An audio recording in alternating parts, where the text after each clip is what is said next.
Hello student, today we are discussing about the topic thermodynamics and thermodynamics के अंदर हम discuss करने वाले हैं transformation of enthalpies. Transformation of enthalpies ये फिजिकल ट्रांसफॉर्मेशन के बेसिस के ऊपर हम डिस्कस करने वाले हैं। फिजिकल ट्रांसफॉर्मेशन का मतलब क्या होता है? फिजिकल ट्रांसफॉर्मेशन का मतलब होता है कि एक सब्सटेंस का लाइक एज आइस का कन्वर्जन वाटर में होना फिजिकल ट्रांसफॉर्मेशन कहलाता है। क्यों कहलाता है ये फिजिकल ट्रांसफॉर्मेशन? बिकॉज ऑफ इस केस के अंदर होता क्या है, आइस जो वाटर मॉलिक्यूल से बना हुआ है उसका कंपोजिशन एज इट इज रहता है, सिर्फ यहाँ पे फेज ट्रांसफर होता है। फेज मतलब उसका स्टेट ट्रांसफर होता है, स्टेट चेंज होता है। ये सॉलिड से लिक्विड में चेंज हो रहा है, पर वाटर मॉलिक्यूल का H2O फार्मूला है तो H2O ही रहेगा, उसमें कोई भी चेंज नहीं होगा, मतलब स्टोइकोमेट्रिक रेशियो सेम होता है। तो ऐसे केस के अंदर कि हम आज डिस्कस करने वाले एंथैल्पी ट्रांसफॉर्मेशन या enthalpy change in physical transformation. Enthalpy change in physical transformation में हम डिस्कस करने वाले हैं। हमारे पास देखो कुछ टॉपिक्स है एंथैल्पी ऑफ फिजिकल ट्रांसफॉर्मेशन में। तो यहाँ पे जनरली दो टॉपिक्स आते हैं। फर्स्ट ये दो टॉपिक कौन से हैं? तो देखो यहाँ पे पहला है enthalpy of phase transition, enthalpy of phase transition. Phase एक इंपॉर्टेंट वर्ड है इसका, फेज ट्रांजिशन। फेज मतलब उसका स्टेट, सॉलिड से लिक्विड में, लिक्विड से गैस में, या तो सॉलिड से डायरेक्टली कन्वर्ट होगा किसमें? ये गैस के फॉर्म में। जैसे कि कैंपर का सब्लिमेशन होता है, नैप्थलीन बॉल्स उसका सब्लिमेशन होता है, अमोनियम क्लोराइड उसका सब्लिमेशन होता है, आयोडीन क्रिस्टल उसका सब्लिमेशन होता है। मतलब इनको हीट देते हैं ना, तो ये कन्वर्ट होते हैं गैसेस फॉर्म में, नॉट इन लिक्विड। लिक्विड में वो चेंज नहीं होते, directly convert to the gaseous phase. ऐसे फेज को हम सब्लिमेशन कहते हैं। तो देखो यहाँ पे सेकंड टॉपिक होता है हमारे पास enthalpy of atom, enthalpy for atomic और मॉलिक्यूलर चेंज। इसके लिए एंथैल्पी फॉर एटॉमिक और मॉलिक्यूलर चेंज के लिए जो एंथैल्पी होती है वो भी एक पार्ट किसका है? Enthalpy of physical transformation. Next देखो यहाँ पे नेक्स्ट तीन केस आते हैं हमारे पास। एंथैल्पी ऑफ फ्यूजन, पहला केस है हमारे पास enthalpy of fusion in a phase transition. Second आता है हमारे पास enthalpy of vaporization, also the part of the phase transition. और थर्ड है हमारे पास एंथैल्पी ऑफ सब्लिमेशन। कौन सा पार्ट है? Enthalpy of sublimation. देखो एंथैल्पी ऑफ सब्लिमेशन के बाद हमारे पास enthalpy for atomic and molecular change. Atomic या मॉलिक्यूलर चेंज, मॉलिक्यूल का एटम में कन्वर्जन होना या तो एटम का आयन में कन्वर्जन होना, ये वाला पार्ट किसमें आता है? एटॉमिक और मॉलिक्यूलर चेंजेस के अंदर। इसमें पहला है enthalpy of atomisation, enthalpy of atomisation. दूसरा पार्ट आता है हमारे पास एंथैल्पी ऑफ आयोनाइजेशन, और तीसरा पार्ट आता है एंथैल्पी ऑफ सॉल्यूशन। कौन सा पार्ट है हमारा? Enthalpy of solution. ये तीन केस आते हैं। तो इस तीन केसेस के बेसिस के ऊपर हमें डिस्कस करना है एंथैल्पी ऑफ फिजिकल ट्रांसफॉर्मेशन। कौन सा पार्ट डिस्कस करने वाले हैं हम? Enthalpy of physical transformation. Okay, तो let's start the first topic.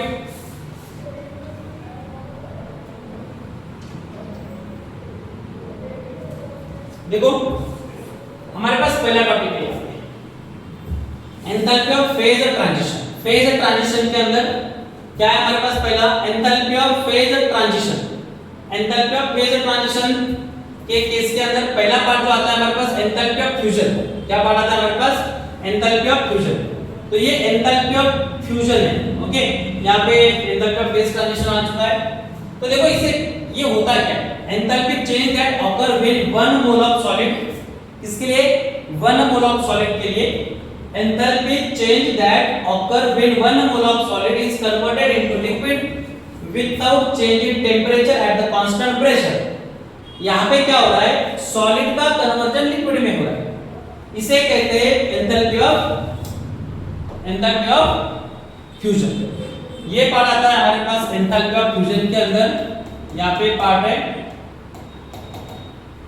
Enthalpy of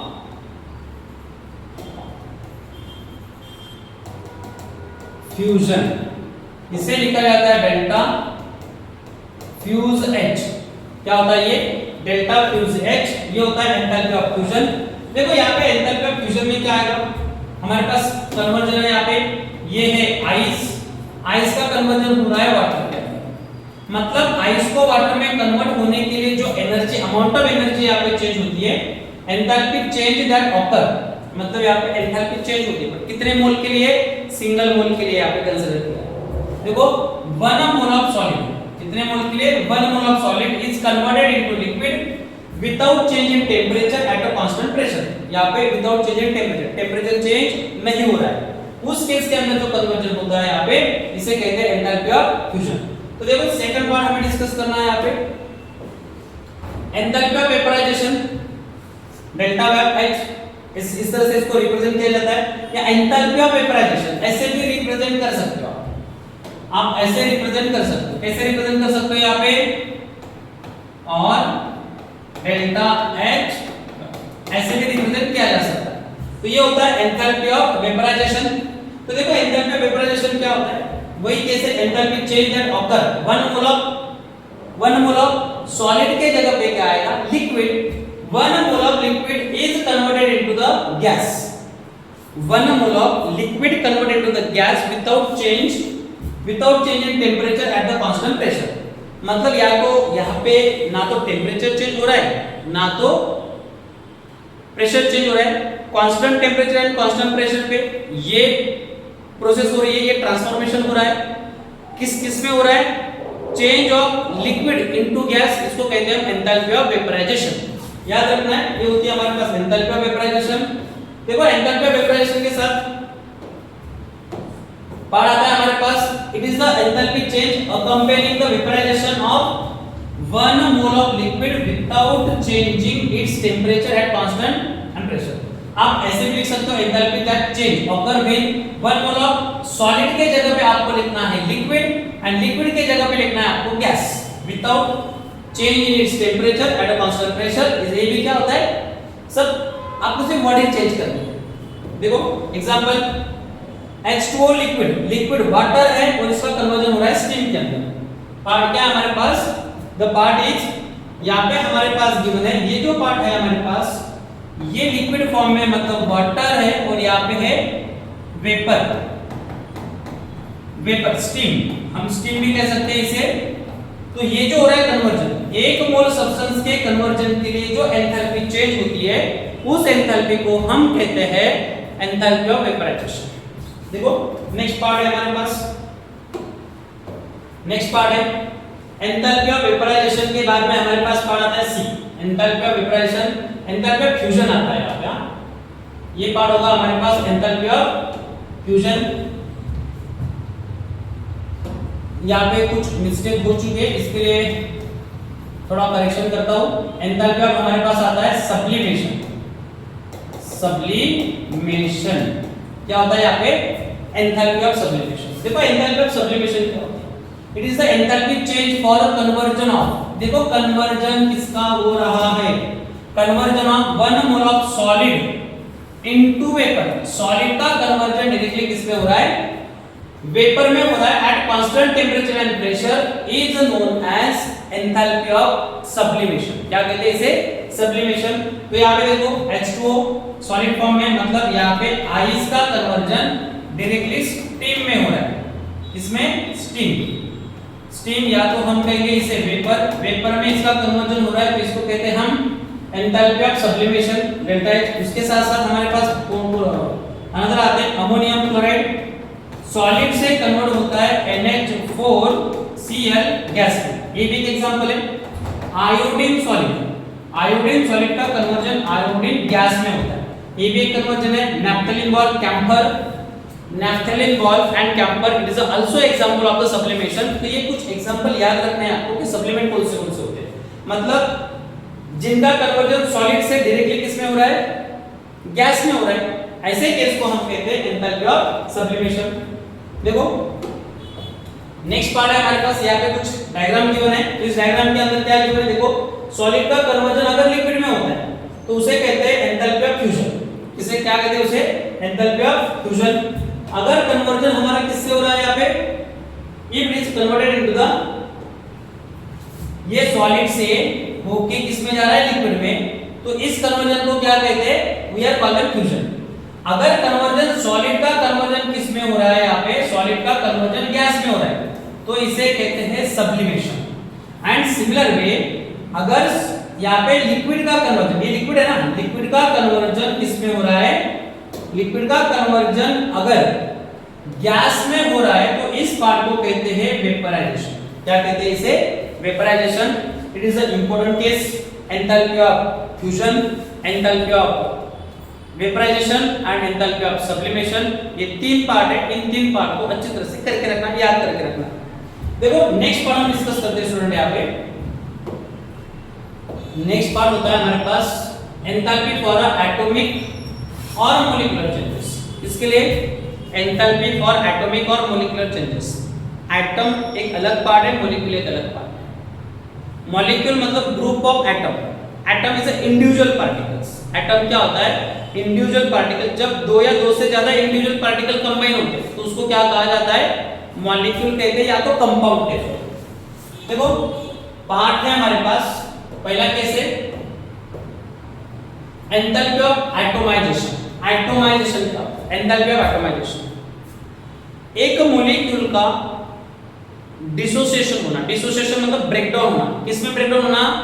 molecule का कन्वर्जन एटम में होता है। जैसे कि क्लोरीन मॉलिक्यूल अगर डिस्कस करते हैं तो क्लोरीन को हम Cl2 लिखते हैं। ऑक्सीजन मॉलिक्यूल को हम अगर कंसीडर करते हैं तो ऑक्सीजन को O2 लिखते हैं। हाइड्रोजन को कंसीडर करते हैं तो हाइड्रोजन को H2 लिखते हैं। क्या लिखते हैं इसे? H2। उसके साथ साथ अगर हम और कुछ सब्सटेंस को कंसीडर करते हैं जैसे कि नाइट्रोजन, नाइट्रोजन को N2 लिखते हैं, ओजोन को O3 लिखते हैं। जब इसका डिसोसिएशन होता है ना, मतलब ब्रेकडाउन होते हैं ना, डिसोसिएशन ब्रेकडाउन होता है, इसका बॉन्ड ब्रेकडाउन होता है मॉलिक्यूल का, तो उसको एटोमाइजेशन कहते हैं।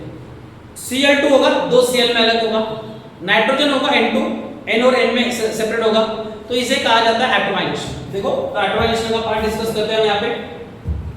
The enthalpy change accompanying the dissociation of 1 mole of gaseous substance। कितने मोल के लिए? 1 मोल। और सब्सटेंस क्या चाहिए? गैसियस चाहिए। into atom in the enthalpy of atomization। into atom is the enthalpy of atomization। मतलब यहाँ पे कन्वर्जन किसका हो रहा है? देखो एक gaseous molecule, the enthalpy change accompanying the dissociation। क्या हो रहा है? डिसोसिएशन हो रहा है। किसका?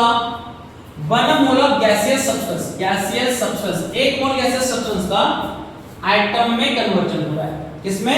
एटम में। और इसको चेंज करने के लिए या इसको अलग-अलग होने के लिए जो अमाउंट ऑफ एनर्जी चेंज होती है, उस एनर्जी को, उस एंथैल्पी को हम कहते हैं एंथैल्पी ऑफ एटोमाइजेशन। क्या कहते हैं उसे? Enthalpy of atomisation. देखो यहाँ पे Cl2 की जगह पे हम N2 गैसेस फॉर्म में लिख सकते हैं। N2 को अगर ब्रेक डाउन होगा तो ये nitrogen gas and nitrogen gas में होगा। अगर हम हाइड्रोजन को लिखते हैं H2 गैस फॉर्मेशन में है तो इसको हम क्या लिखेंगे? Hn gases state plus Hn gases state. अगर हम O2 को लिखते हैं तो O2 का डिसोसिएशन भी ऐसे होगा, oxygen in gases state plus oxygen in gases state. अगर हम ओजोन को लिखते हैं O3 को, तो O3 का conversion oxygen molecule plus oxygen atom में होता है।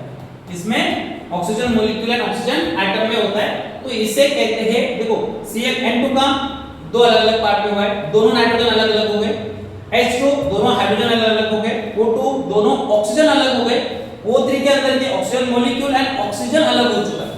मतलब एटोमाइजेशन, एटम के अंदर कन्वर्जन होना, उसे कहा जाता है enthalpy of atomisation. Next part देखो स्टूडेंट, यहाँ पे और एक एग्जांपल हमारे पास है CH4। ये CH4 मीथेन है, मीथेन का डिसोसिएशन होगा, मतलब chlorine plus 4 hydrogen, 4 hydrogen connected है इसके साथ। कितने हाइड्रोजन कनेक्टेड है? There is a 4 hydrogen, carbon, hydrogen, hydrogen, hydrogen and hydrogen. ये बॉन्ड ब्रेक होते हैं, ये वाला बॉन्ड ब्रेक होगा, ये वाला बॉन्ड ब्रेक होगा, ये वाला बॉन्ड ब्रेक होगा, ये वाला बॉन्ड ब्रेक होगा। तो बॉन्ड ब्रेक होगा मतलब 4 हाइड्रोजन तो निकल रहे हैं यहाँ से, ये वाला भी निकल रहा है, ये वाला भी निकल रहा है, ये भी निकल रहा है, ये भी निकल रहा है। तो यहाँ पे क्या होगा? कार्बन प्लस 4 हाइड्रोजन गैसेस, और ये भी गैसेस फॉर्म में ही होगा। तो इसे कहा जाता है एंथैल्पी ऑफ एटोमाइजेशन, मतलब amount of enthalpy required to convert the molecule into atom. Molecule को एटम में कन्वर्ट करने के लिए जो अमाउंट ऑफ एंथैल्पी चेंज होती है या अमाउंट ऑफ एंथैल्पी रिक्वायर्ड होती है, उसे कहा जाता है एंथैल्पी ऑफ ऑटोमाइजेशन। क्या कहते हैं उसे? Enthalpy of automisation. ओके, तो ये एग्जांपल से कुछ इनको याद रखना है। देखो नेक्स्ट टॉपिक है हमारे पास इसी केस के अंदर एंथैल्पी ऑफ आयोनाइजेशन। देखो एक इंपॉर्टेंट केस है यहाँ पे, आयोनाइजेशन। आयन का आयन में कन्वर्जन होना। आयन कब बनते हैं कोई सब्सटेंस? यहाँ पे हमारे पास एटम है, Cl एटम है, हाइड्रोजन एटम है, क्लोरीन एटम है, गैस Cl गैस ये भी एटम है। इनका आयन कन्वर्जन कैसे होगा? आयन का कन्वर्जन स्टूडेंट तब होता है जब कोई एटम, अगर कोई सॉलिड हो, सॉलिड एटम हो, लिक्विड एटम हो, सबसे पहले तो उसका कन्वर्जन गैसियस फॉर्म में होता है। किसमें होता है? गैसियस फॉर्म में होता है। जब एक मॉलिक्यूल एटम में कन्वर्ट होगा और एटम का कन्वर्जन आयन में होगा, गैसेस टू गैसेस होना चाहिए। अगर वो वाला पार्ट या कोई सब्सटेंस हमारे पास है, अगर वो सब्सटेंस सॉलिड स्टेट में है या लिक्विड स्टेट में, सॉलिड का कन्वर्जन पहले क्या होगा? गैस में होगा। लिक्विड का कन्वर्जन पहले किस में होगा? गैस में होगा। और जब ये गैसेस में कन्वर्ट होते हैं तब जाके ये एक तो क्या करेंगे? इलेक्ट्रॉन डोनेट करेंगे या तो इलेक्ट्रॉन एक्सेप्ट करेंगे। आयन मॉलिक्यूल तब बनते हैं जब मॉलिक्यूल्स क्या करते हैं? इलेक्ट्रॉन को गेन करते हैं। किसे गेन करते हैं? इलेक्ट्रॉन को गेन करते हैं या तो इलेक्ट्रॉन को डोनेट करते हैं। मेटल जनरली, मेटल जो होते हैं जनरली इलेक्ट्रॉन डोनेट करते हैं, मतलब रिमूव करते हैं इलेक्ट्रॉन को लास्ट शेल से, वैलेंस शेल से रिमूव करते हैं and become a ion. Similar way non metal जो होते हैं उनकी टेंडेंसी क्या होती है? इलेक्ट्रॉन को एक्सेप्ट करने की टेंडेंसी होती है। इलेक्ट्रॉन लेंगे, लेने के बाद उसके ऊपर चार्ज आएगा और ऐसे सब्सटेंस को कहते हैं हम आयन। अभी मेटल जो होते हैं ये पॉजिटिव चार्ज शो करते हैं, नॉन मेटल जो होते हैं नेगेटिव चार्ज शो करते हैं। तो हम यहाँ पे एग्जांपल देख लेते हैं कि क्या क्या एग्जांपल हो सकता है। पहले डेफिनेशन देखेंगे। देखो डेफिनेशन क्या है? It is the enthalpy change accompanying, it is the enthalpy change या amount of enthalpy required, amount of enthalpy required किसके लिए रिक्वायर्ड है? या अमाउंट ऑफ एंथैल्पी चेंज किसके लिए है? The removal of an electron, एक इलेक्ट्रॉन को रिमूव करने के लिए from one of the gaseous atom. कहां से? From one mole of gaseous atom. Gaseous atom से एक इलेक्ट्रॉन को रिमूव करने के लिए from one mole of substance, दो इलेक्ट्रॉन को रिमूव करने के लिए from one mole of substance, तीन इलेक्ट्रॉन को रिमूव करने के लिए from one mole of substance, उसे कहते हैं हम एंथैल्पी ऑफ आयोनाइजेशन। और नोट रखना, याद रखना, ये पार्ट है सिर्फ और सिर्फ जो रिमूव कर सकते हैं। मतलब यहाँ पे पहला केस हम डिस्कस कर रहे हैं, ये होगा मेटल स्पीशीज के लिए जो इलेक्ट्रॉन रिमूव करते हैं। देखो यहाँ पे एग्जांपल है हमारे पास सोडियम। सोडियम क्या कर रहा है? यहाँ पे इलेक्ट्रॉन रिमूव कर रहा है। रिमूव एक्चुअली रिमूवल इलेक्ट्रॉन यहाँ पे शो नहीं किया है। और वो अकॉर्डिंग टू रिडॉक्स रिएक्शन के टॉपिक में आपने पढ़ा होगा कि इलेक्ट्रॉन कहाँ पे लिखना होता है, तो वो एक रूल फॉलो करना होता है हमें। देखो सोडियम क्या होता है ना, सबसे पहले सोडियम ये सॉलिड स्टेट में होता है। इस सॉलिड स्टेट का कन्वर्जन किस में होगा? Na गैसियस में होगा। मतलब आप मुझे कमेंट करना, उस कमेंट के अंदर क्या करना है, मुझे ये बताना है स्टूडेंट। देखो मुझे ये बताना है यहाँ पे सोडियम का कन्वर्जन गैस में हो रहा है, तो मुझे ये बताना है यहाँ से यहाँ तक जब सोडियम चेंज हो रहा है, सॉलिड से लेके गैस में चेंज हो रहा है, तो इसके लिए कौन सी एनर्जी या कौन सी एंथैल्पी रिक्वायर्ड है? क्या कमेंट करना है? इसके लिए एंथैल्पी कौन सी रिक्वायर्ड होगी? सॉलिड को गैसेस में चेंज करने के लिए कौन सी एंथैल्पी रिक्वायर्ड होती है? वो वाला पार्ट याद करना है। देखो अभी क्या होगा, ये तो गैसेस में आ चुका है। गैसेस में आने के बाद ये क्या करेगा? इसका एक इलेक्ट्रॉन रिमूव करेगा। एक इलेक्ट्रॉन क्या करेगा? ये रिमूव करेगा। After removing of electron it become Na plus. और ये कौन से स्टेट में? गैसेस में, तो गैसेस में रहेगा। गैसेस स्टेट में तो गैसेस में रहेगा एक इलेक्ट्रॉन। और एक कमेंट करना है यहाँ पे, drop the message in comment box. वो होगा सोडियम एक इलेक्ट्रॉन ही क्यों डोनेट करता है? Why it is remove the one electron? वो कमेंट करना है। ये एक इलेक्ट्रॉन क्यों रिमूव कर रहा है? दो भी कर सकता है, तीन भी कर सकता है, उसकी मर्जी, बट ऐसी मर्जी है क्या उसकी? वो कमेंट करना है आपने।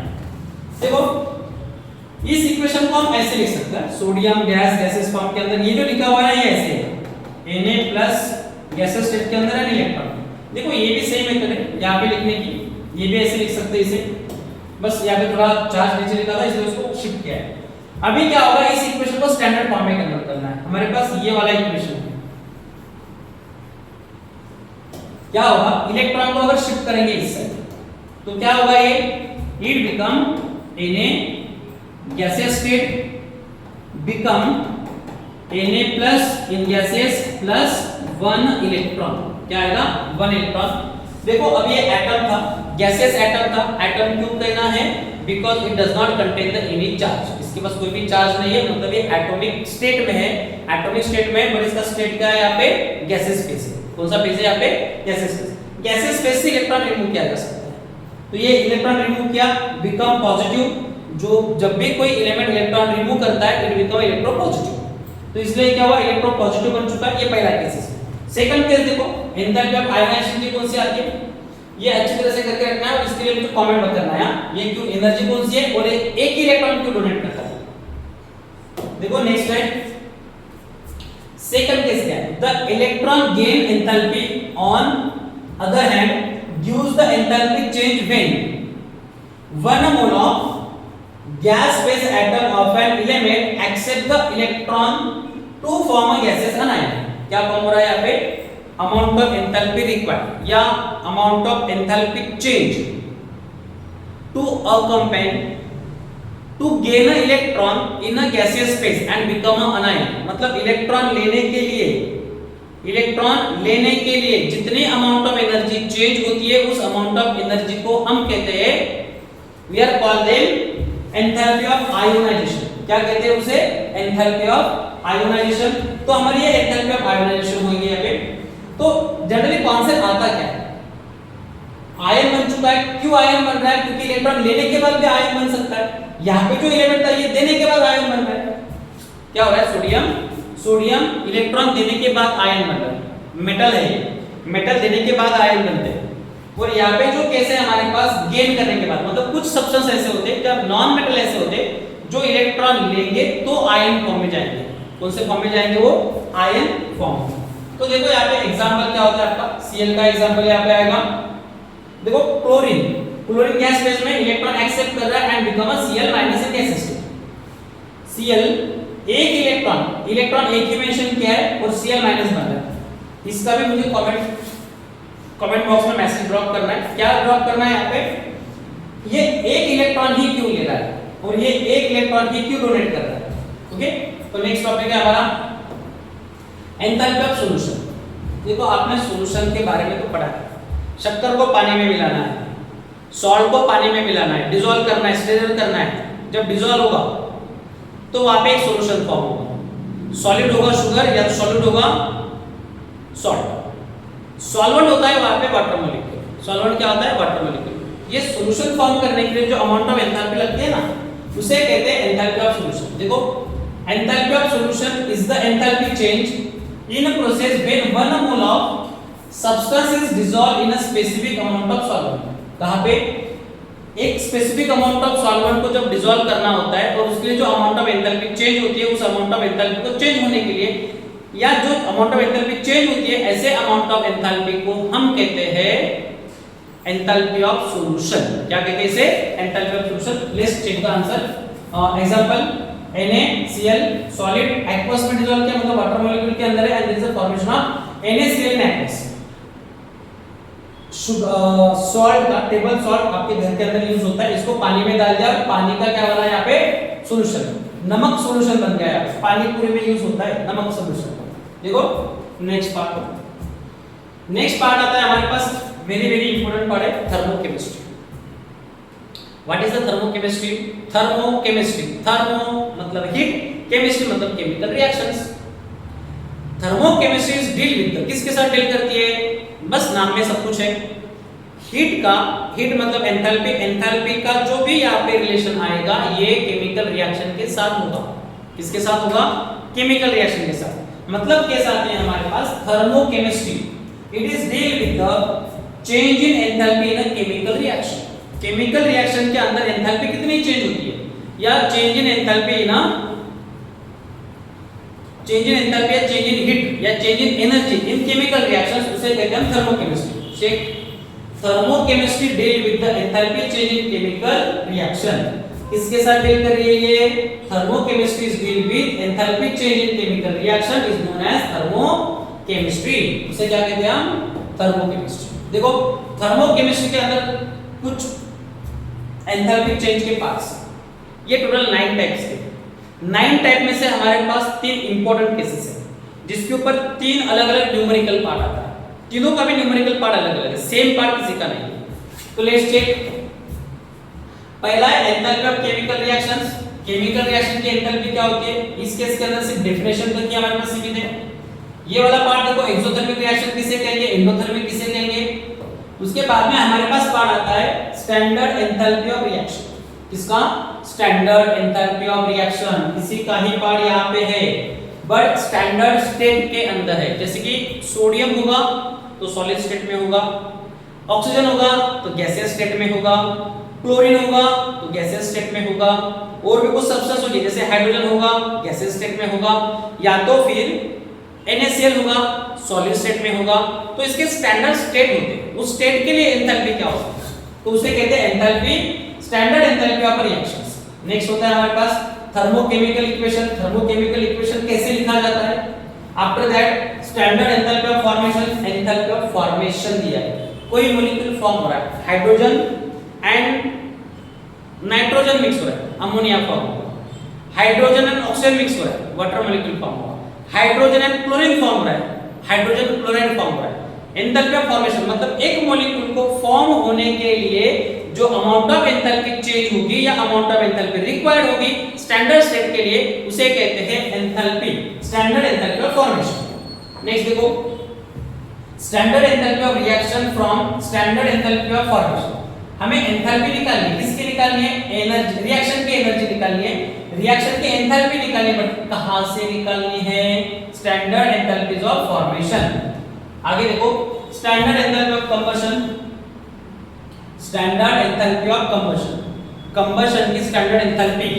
कंबशन मतलब क्या होता है, डिस्कस करेंगे कंबशन क्या होता है। बॉन्ड एंथैल्पी और एक इंपॉर्टेंट पार्ट है, देखो 1 2 3 ये कैसे, ये दोनों के रिएक्शन सेम, इसकी रिएक्शन जस्ट इसके अपोजिट आती है, इसका जो न्यूमेरिकल पार्ट है जस्ट अपोजिट आता है। और एक लास्ट पार्ट यहाँ पे आता है हमारे पास, वो होता है Hess law for constant heat summation, Hess law of constant heat summation.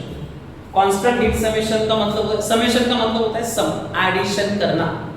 किसका एडिशन करेंगे, इंडिविजुअल स्टेप के अंदर के रिएक्शन एंथैल्पी का, जो इंडिविजुअल स्टेप के अंदर एंथैल्पीज होती है उस एंथैल्पी का एडिशन कहलाता है Hess law of constant heat summation. क्या कहता है ये, hedge law of constant heat summation. देखो यहाँ पे पहला पार्ट है enthalpy of chemical reaction. Enthalpy of chemical reaction किसे कहेंगे, एंथैल्पी ऑफ केमिकल रिएक्शन, देखो enthalpy of chemical reaction is difference between enthalpy of chemical reaction, chemical reaction की enthalpy होती क्या है, ये एक डिफरेंस होता है। डिफरेंस मतलब माइनस करना है, किसे माइनस करना है, enthalpy of product minus enthalpy of reactant. See enthalpy of chemical reaction is a difference between sum of enthalpies of product, product की enthalpy and that of the reactant. जो reactant से product बन रहा है उस reactant की enthalpy को enthalpy of product से माइनस करना है। देखो यहाँ पे consider the reaction, if you are considering this reaction A mole of A plus B mole of B gives C mole of C and D mole of D, दे रहा है ये formation. The enthalpy change for this reaction, इस reaction के लिए enthalpy कितनी change होगी, तो लिखेंगे कैसे, ये इंपॉर्टेंट केस है। देखो फॉर्मूला क्या होता है, enthalpy of reaction is equal to sum of enthalpy of product, product की enthalpy minus enthalpy of reactant. किसकी एंथैल्पी है ये, एंथैल्पी ऑफ रिएक्टेंट। देखो दोनों मॉलिक्यूल्स है ना C एंड D, C की भी कुछ एंथैल्पी होगी, D की भी होगी, दोनों की एंथैल्पी आप ऐड करेंगे। Number of mole of enthalpy of C, number of mole of enthalpy of D minus number of mole of enthalpy of A plus number of mole of enthalpy of B। ये ABCD is a mole. यहाँ पे इसका formula बन के आता है change in enthalpy is equal to summation of delta H। H मतलब होता है enthalpy of product minus enthalpy of reactant. ये एक फॉर्मूला याद रखना है, या तो हम इसे ऐसे लिखते हैं सम ऑफ एंथैल्पी ऑफ, देखो delta H is equal to sum of enthalpy of product, sum of enthalpy of product minus sum of enthalpy of reactant. क्या होता है, sum of enthalpy of product minus sum of enthalpy of reactant, ये formula होता है। इसके बाद में ये कन्वर्जन होता है, जो भी एंथैल्पी है हमारे पास C H of C मतलब हुआ, ये मोल हुआ, कितना मोल है तो C मोल है, तो आप ऐसे लिख सकते हो इसे। बट हमें जब न्यूमेरिकल का पार्ट आएगा तो उसमें डिस्कस करेंगे कितने मोल कैसे लिखे जाते हैं। नेक्स्ट वन देखो यहाँ पे, नेक्स्ट पार्ट है हमारे पास एक्सोथर्मिक एंड एंडोथर्मिक रिएक्शन। आपको पता है, आपने इसके पहले भी बहुत दिनों से बहुत प्रीवियस ईयर में आपने पढ़ा होगा एंडोथर्मिक रिएक्शन। एंडोथर्मिक रिएक्शन मतलब वो रिएक्शंस होती है जिस रिएक्शन के अंदर हीट इवॉल्व होती है, सॉरी हीट दी जाती है, मतलब रिएक्टर सेल में हीट प्रोवाइड की जाए, उसे कहते हैं एंडोथर्मिक रिएक्शंस। और जैसे कि चाय बनाना हो, चाय बनाने के लिए क्या किया जाता है, उस मिल्क और mixture of milk, T powder and sugar के मिक्सचर को क्या की जाती है, हीट दी जाती है, मतलब वो हीट क्या हो रही है उस रिएक्टर के अंदर जा रही है, उसे कहते हैं एंडोथर्मिक। जिस रिएक्शन से हीट बाहर निकलती है उसे कहते हैं एक्सोथर्मिक। क्या कहते हैं उसे, एक्सोथर्मिक। देखो exothermic and endothermic. Enthalpy of product, enthalpy of product, अगर प्रोडक्ट की एंथैल्पी मतलब इस साइड की एंथैल्पी रिएक्टेंट के साइड के एंथैल्पी से अगर ग्रेटर है, enthalpy of product is greater than enthalpy of reactant, तो ऐसे रिएक्शन को कहा जाता है, तो डेल्टा आर मतलब ये जो निकलेगा यहाँ पे क्या होगा, पॉजिटिव, और ये बताएगा ये एंडोथर्मिक रिएक्शन होती है। मतलब enthalpy of product is greater than enthalpy of reactant, तो ऐसे केस में हम क्या कहेंगे, we are call them enthalpy endothermic reactions. इसे पहचाना एंडोथर्मिक से, तो ये एंडोथर्मिक कहलाती है। नेक्स्ट देखो हमारे पास तो एक्सोथर्मिक जैसे इसके अपोजिट होगा, enthalpy of product less than enthalpy of reactant. ऐसे रिएक्शन में क्या होगा, delta RH is negative, delta RH क्या होता है यहाँ पे, नेगेटिव होता है, तो ऐसे रिएक्शन को क्या कहते हैं हम, रिएक्शन इज एक्सोथर्मिक। क्या कहेंगे इसे, एक्सोथर्मिक, मतलब जिस रिएक्शन से हीट क्या हो रही है, निकल रही है, रिमूव हो रही है, ऐसे केस को हम क्या कहेंगे, एक्सोथर्मिक रिएक्शन। और ऐसे केस के अंदर डेल्टा आरएच मतलब एंथैल्पी ऑफ रिएक्शन क्या निकलती है, नेगेटिव। नेक्स्ट पार्ट आता है हमारे पास standard enthalpy of reaction. Standard enthalpy of reaction को ऐसे लिखा जाता है, ऐसे लिखा जाता है, डेल्टा आरएच नॉट, ये थोड़ा ऊपर के साइड में है नॉट, यहाँ पे डेल्टा आरएच नॉट, ये होता है स्टैंडर्ड एंथैल्पी। देखो स्टैंडर्ड एंथैल्पी के लिए हमारे पास पार्ट आता है the standard state of substance. देखो किसी भी सब्सटेंस का स्टैंडर्ड स्टेट, नॉट अ टेट, स्टैंडर्ड स्टेट, किसी भी सब्सटेंस का जो स्टैंडर्ड स्टेट होता है उस स्टेट के अंदर क्या होता है, यहाँ पे कुछ कंडीशंस हैं। टेम्परेचर चाहिए तो 25 डिग्री सेल्सियस चाहिए, कॉन्सेंट्रेशन चाहिए तो 1 मोलार चाहिए, प्रेशर चाहिए तो 1 बार प्रेशर चाहिए। तो ये कुछ कंडीशंस हैं, प्रेशर की कंडीशन हो सकती है, कॉन्सेंट्रेशन की कंडीशन हो सकती है, या तो टेम्परेचर की कंडीशन हो सकती है। इन तीनों कंडीशन के साथ में जो सब्सटेंस उस पर्टिकुलर स्टेट में होगा उसे कहा जाता है उसकी स्टैंडर्ड स्टेट। 25 डिग्री सेल्सियस मतलब रूम टेम्परेचर, 1 बार ये भी कंडीशनली वही पे लागू होता है, 1 मोलर कॉन्सेंट्रेशन होना चाहिए। तो this are the case regarding that standard enthalpy of reaction. देखो standard state of substance is the form in which the substance is most stable। मतलब क्या होता है, स्टैंडर्ड स्टेट एक ऐसी स्टेट होती है जिस स्टेट के अंदर सब्सटेंस क्या होता है, ज्यादा मतलब मोस्ट स्टेबल होता है, most stable at the pressure, most stable at the pressure of 1 bar and the temperature is 298 kelvin. 298 kelvin मतलब 25 degree Celsius. If the reaction is involve, if the reaction is involved, species in a solution, its standard state refer to 1 molar concentration। उसका standard state refer क्या करता है, 1 molar concentration refer करता है। ऐसे case को हम क्या कहते हैं, स्टैंडर्ड एंथैल्पी ऑफ रिएक्शंस। देखो उसके बाद में कुछ एग्जांपल्स हैं। हाइड्रोजन है, हाइड्रोजन का स्टैंडर्ड स्टेट कौन सा है, गैस है। Hg मतलब मर्क्यूरी, मर्क्यूरी लिक्विड फॉर्म में होता है। सोडियम है, सोडियम का स्टैंडर्ड स्टेट कौन सा है, सॉलिड है। ग्राफाइट मतलब कार्बन, कार्बन का स्टेट क्या होता है, सॉलिड होता है। C2H5OH, C2H5OH, स्टूडेंट C2H5OH क्या होता है इसकी कमेंट करके बताना है। अब मैंने आपको इसका बहुत बार बताया है। C2H5OH लिक्विड स्टेट में क्या होता है जरूर कमेंट करना। आप अपने तरीके से भी कमेंट कर सकते हो। कौन सा वाला मैंने बताया, कौन सा वाला है। CaCO3 सॉलिड स्टेट में होता है। Calcium carbonate, CO2 gases state में होता है। C2H5OH अगेन रिपीट हो चुका है 2 बार। आपको पता है क्या है, तो चपटी वाला पार्ट है, कमेंट करना है बॉक्स में। Then H2O liquid, CaCO3 again repeat हुआ है, CO2 अगेन रिपीट हुआ है, ठीक है, नो प्रॉब्लम, यहां पर रिपीट हुआ है, हमें ले लेना है इसको। देखो नेक्स्ट पार्ट आता है थर्मोकेमिकल इक्वेशंस का। What is the thermochemical equation? Thermochemical equation में क्या आएगा?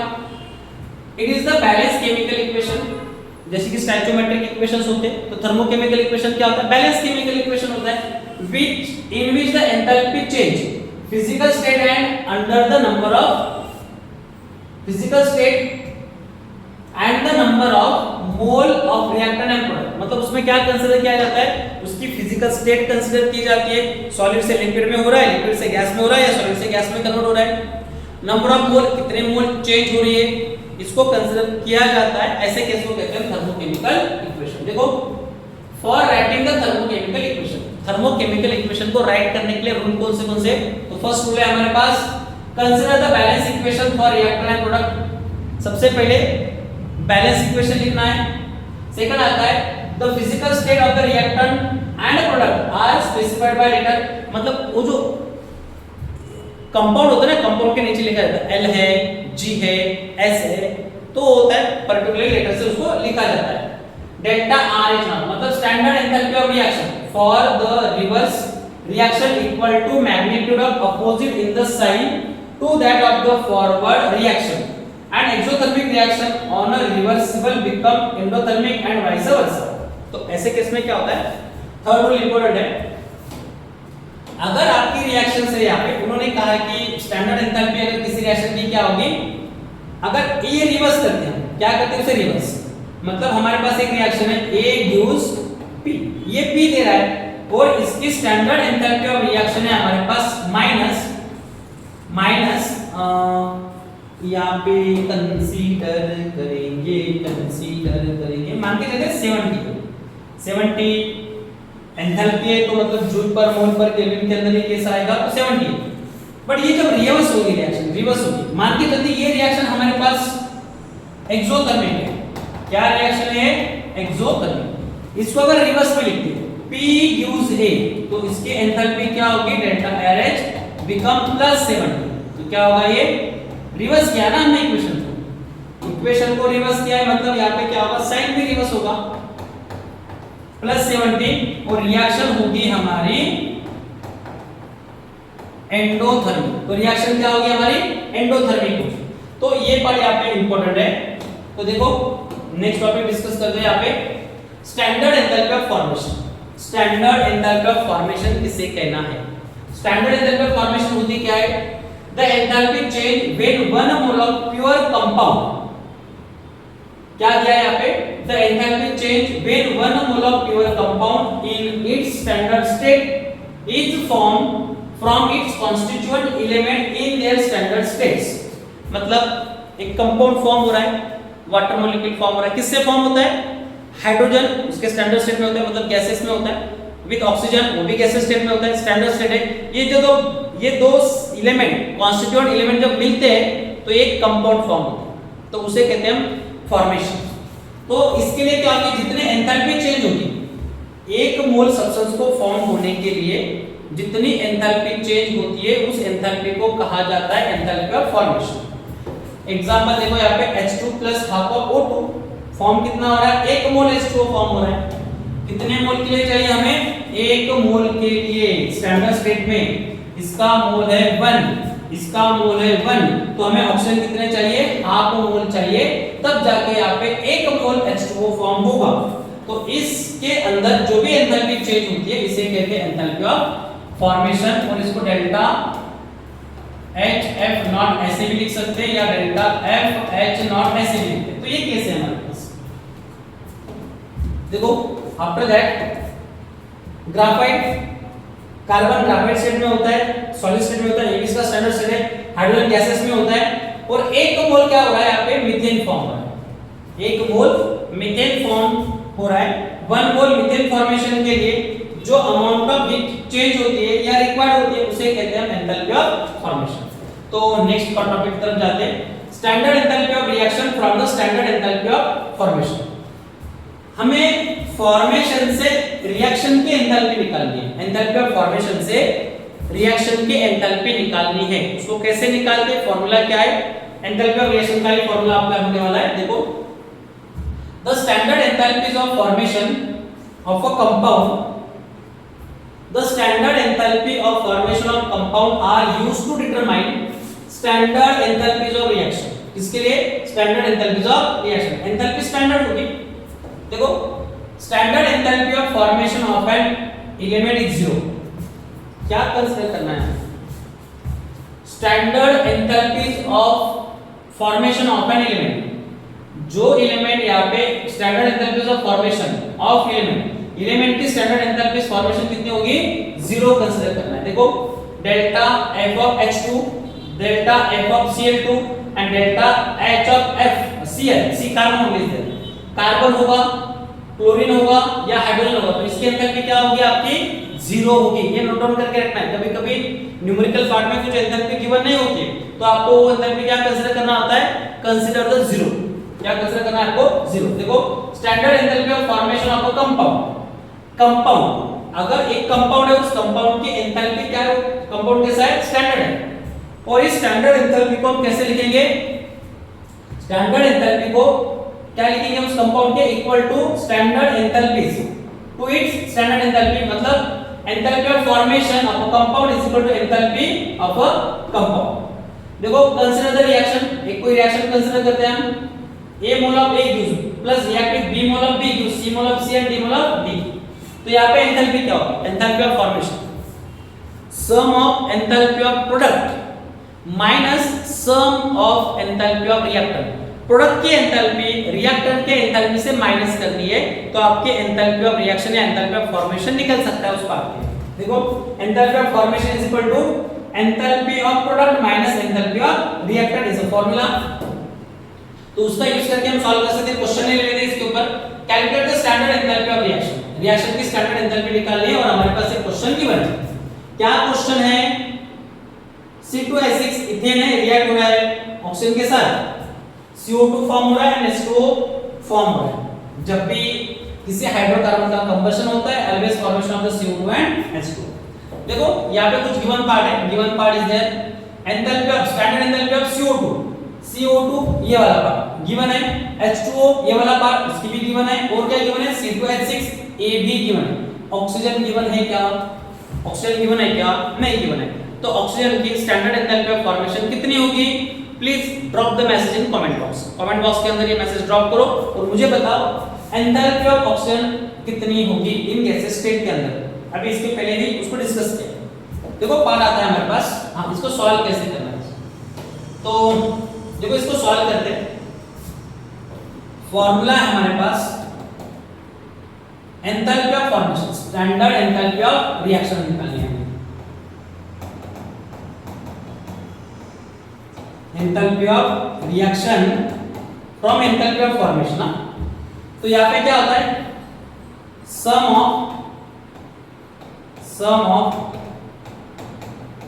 Enthalpy of reactant, not a reactant, sorry reactant लिख दिया हमने गलती से यहाँ पे। Sum of enthalpy of product minus sum of enthalpy of reactant. Okay यहाँ पे क्या होगा? Sum of enthalpy of reaction, sum of enthalpy of product. Product कौन सा है हमारे पास? ये दो प्रोडक्ट है CO2 एंड H2। तो पहला आएगा enthalpy of formation of CO2 in standard state plus enthalpy of formation of H2O in a standard state. Sorry यहाँ पे H2O लिख दिया डायरेक्टली, ऐसे आएगा enthalpy of formation of H2O water molecule के लिए होता है। बट एक बात याद रखना है, इसके मोल कितने हैं यहाँ पे? 4, तो इसको मल्टीपल बाय 4। इसके कितने मोल है? 6, तो ये मल्टीपल बाय 6 ब्रैकेट क्लोज। आगे आएगा यहाँ पे माइनस, और हम यहाँ पे लेते हैं नेक्स्ट पार्ट। क्या आएगा? ये वाला पार्ट आएगा एंथैल्पी रिएक्टेंट के एंथैल्पी, तो ये रिएक्टेंट है, तो यहाँ पे क्या होगा? Enthalpy of formation of C2H6 standard formation में plus enthalpy of formation of H2 किसके लिए है हमारे पास? गिवन है हमारे पास O2 के लिए, ऑक्सीजन के लिए गिवन है, तो O2 ब्रैकेट क्लोज, बैलेंस करना है जो भी सॉरी मल्टीप्लाई करना है गिवन स्टोइचियोमेट्रिक कोएफिशिएंट से, multiple bye 2 and multiple bye 7। तो यहाँ पे क्या होगा 4 इनटू इसकी एंथैल्पी कितनी है, what is the enthalpy of formation of CO2 की एंथैल्पी कितनी है -3935, ये है हमारे पास। आगे पार्ट कितना है हमारे पास plus 6 into enthalpy of H2 की एंथैल्पी कितनी है -285.8, तो यहाँ पे ब्रैकेट कर लेते हैं क्लोज्ड, माइनस सेकंड ब्रैकेट में जाते हैं। अभी सेकंड ब्रैकेट के अंदर क्या है हमारे पास 2 इनटू एंथैल्पी ऑफ इथेन, और इथेन की एंथैल्पी है -84.9 -84.9 प्लस 7 इनटू, आपको मैंने बोला था कि ये कमेंट करो यहाँ पे इसकी एंथैल्पी कितनी है, तो इसकी एंथैल्पी होती है 0। कितनी होती है इसकी 0 इनटू 7, बाकी का पार्ट रिमेनिंग। आपको क्या करना है यहाँ पे स्टूडेंट, सॉल्व करना है कॉन्सेप्ट थोड़ा। ये माइनस कितनी थी यहाँ पे 393.5 इतनी, तो यहाँ पे जो केस आता है ना, ये आपको इसको सॉल्व करना है, इसको सॉल्व, ये तो 0 हो जाएगा।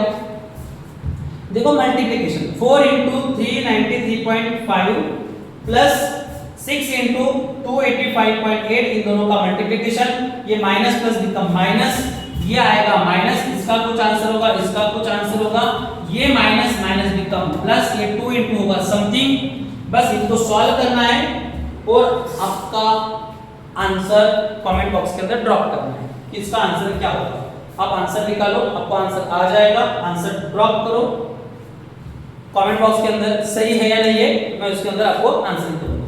देखो नेक्स्ट क्वेश्चन है हमारे पास, नेक्स्ट क्वेश्चन आता है enthalpy, standard enthalpy of combustion. What is a combustion? Combustion क्या होता है, किसी सब्सटेंस का जलना, एक दूसरे के ऊपर जलना नहीं, सब्सटेंस का बर्निंग, या तो हम कहते हैं उसे कंबशन। बर्निंग ऑफ सब्सटेंस मतलब रिएक्शन विद ऑक्सीजन।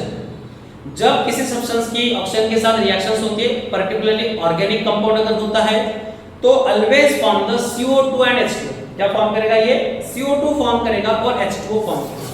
देखते हैं हम यहाँ पे, the standard enthalpy of combustion of a substance is the standard enthalpy change in reaction. क्या होती है ये? Standard enthalpy combustion of the substance is the standard enthalpy change in reaction in which, देखो एंथैल्पी ऑफ कंबशन क्या होता है, in which the amount of enthalpy, आप ऐसे भी लिख सकते हो, amount of enthalpy change for a combustion of, गौर से सुन लो, amount of enthalpy change for combustion of 1 mole of substance in its standard state. इसके अंदर 1 मोल ऑफ सब्सटेंस के कंबशन के लिए जितनी अमाउंट ऑफ एंथैल्पी चेंज होती है, ऐसे एंथैल्पी को हम कहते हैं स्टैंडर्ड एंथैल्पी ऑफ कंबशन। क्या कहते हैं इसे? Standard enthalpy of combustion. देखो कंसीडर रिएक्शन को कंसीडर करेंगे। ये एक रिएक्शन है हमारे पास C2H4 ethyne, triple bonded compound है, ऑक्सीजन के साथ इसका कंबशन हो रहा है, फॉर्म हो रहा है CO2 and H2। Always organic compound जब भी ऑक्सीजन के साथ रिएक्ट होंगे तो CO2 and H2 he form करते हैं। इसके लिए सॉल्व करना है हमें बट हमारे पास यहाँ पे इसका फॉर्मूला हम डिस्कस करते हैं। बस फॉर्मूला तो वैसे ही होगा। फॉर्मूला क्या बनेगा इसका? Enthalpy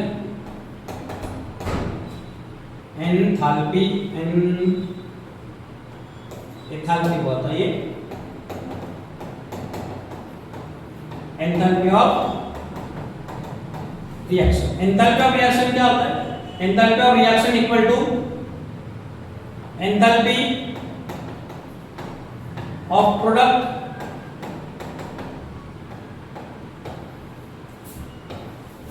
minus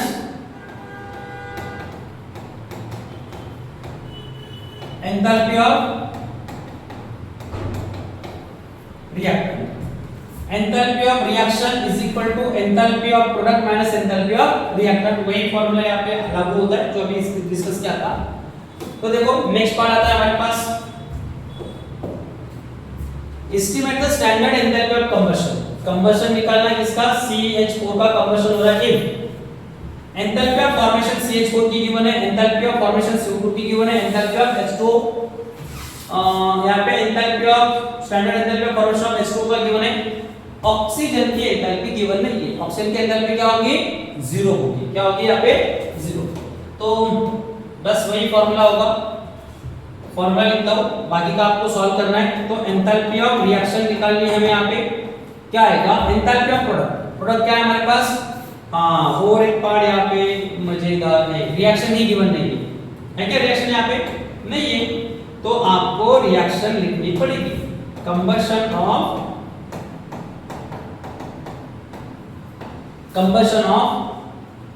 CH4 gases form. CH4 का अगर कंबशन होता है मतलब ये ऑक्सीजन के साथ रिएक्ट होता है, always form CO2 plus H2। क्या फॉर्म करेगा ये, CO2 प्लस H2। बैलेंस करना है, जितने कार्बन उतने CO2, एक कार्बन एक CO2, हाइड्रोजन 4 है, हाइड्रोजन 2 है तो 2 से मल्टीप्लाई करेंगे, हाइड्रोजन में 4। देखो कार्बन बैलेंस हुआ है, हाइड्रोजन बैलेंस हुआ, ऑक्सीजन बैलेंस करना बाकी है। यहाँ पे ऑप्शन कितने हैं, देखो यहाँ पे 2, यहाँ पे 2, 2 into यहाँ पे 2 into 1 2 और 2 4, यहाँ पे 2 है तो 2 से मल्टीप्लाई करेंगे, रिएक्शन हो गई बैलेंस्ड। रिएक्शन बैलेंस होने के बाद हम निकालेंगे enthalpy of a reaction is equal to, यहाँ पे क्या आएगा, एंथैल्पी आएगी हमारे पास इसकी। तो enthalpy of formation of CO2 plus enthalpy of formation of H2O bracket close minus enthalpy of formation of, यहां पे आएगा CH4 plus enthalpy of formation of O2, और O2 यहां पे बैलेंस होगा, कितना होगा यहाँ पे, ये 2 से ये होगा हमारा 2 से मल्टीप्लाई, ये 2 से मल्टीप्लाई, और यहाँ पे H2O भी होगा 2 से मल्टीप्लाई। इसके एंथैल्पी आपको पुट अप करना है 0, बाकी के 2-3 एंथैल्पी अभी पुट अप करो और इस इक्वेशन को सॉल्व करके मैसेज कमेंट बॉक्स के अंदर ड्रॉप करना है कि इसका आंसर क्या है। देखो नेक्स्ट क्वेश्चन की तरफ जाते हैं। नेक्स्ट क्वेश्चन है हमारा, the enthalpy of combustion of the glucose. Glucose की एंथैल्पी गिवन है at 25 degree Celsius, calculate the enthalpy of formation of C6H12O6। ठीक है, इसका दिया है सॉलिड स्टेट में, हमें इसका निकालना है। CO2 गिवन है, H2O गिवन है, ये कुछ पार्ट गिवन है, मैं सिर्फ आपको रिएक्शन लिख देता हूं। ग्लूकोज का यहाँ पे क्या हो रहा है, कंबशन हो रहा है, C6H12O6 इसका हो रहा है combustion, there is a formation of CO2 plus H2, conversion होगा इसका CO2 और H2 के अंदर। तो यहाँ पे जो पार्ट आता है ये रिएक्शन को बैलेंस करता है, ये 6 है तो ये 6 आएगा, यहाँ पे हाइड्रोजन 12 है तो यहाँ पे भी मल्टीपल बाय 6 होगा, ये भी 12 हो गया, ये 6 हो गया, बचा हुआ ऑक्सीजन है, ऑक्सीजन को बैलेंस करते हैं। यहाँ पे ऑक्सीजन है, यहाँ पे 6, यहाँ पे 2, टोटल हुए 8, यहाँ पे 6 into 2, 6 into 2 कितना होता है 12, और 6 into 1 ये 6, टोटल आते हैं 18।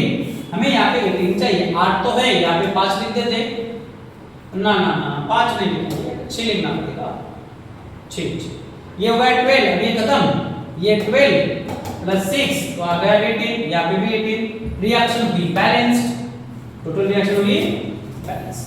अब इस बैलेंस रिएक्शन के साथ आपको एंथैल्पी निकालनी है, कौन सी एंथैल्पी, एंथैल्पी ऑफ कंबशन। तो ठीक है, enthalpy of combustion is equal to enthalpy of reaction, तो एंथैल्पी ऑफ रिएक्शन निकालेंगे, यहाँ पे क्या होगा, यहाँ पे होगा फॉर्मूला देखो, फॉर्मूला प्रोडक्ट क्या है, 6 into enthalpy of formation of CO2 plus 6 into enthalpy of H2O minus enthalpy of C6H12O6 plus enthalpy of formation of oxygen. ये वाला फॉर्मूला यूज करो और एंथैल्पी की वैल्यू पुट अप करके आंसर कमेंट बॉक्स में drop करो कि इसका आंसर क्या होगा। तो जाते हैं नेक्स्ट इक्वेशन की तरफ। ये भी इक्वेशन सेम टाइप से calculate the enthalpy of combustion of methane at 25 degree Celsius 1 atm। ठीक है, नो प्रॉब्लम, सिर्फ कंडीशन गिवन है यहाँ पे, सॉल्व तो वैसे ही करना है। नेक्स्ट पार्ट आता है स्टूडेंट हमारे पास बॉन्ड एंथैल्पी।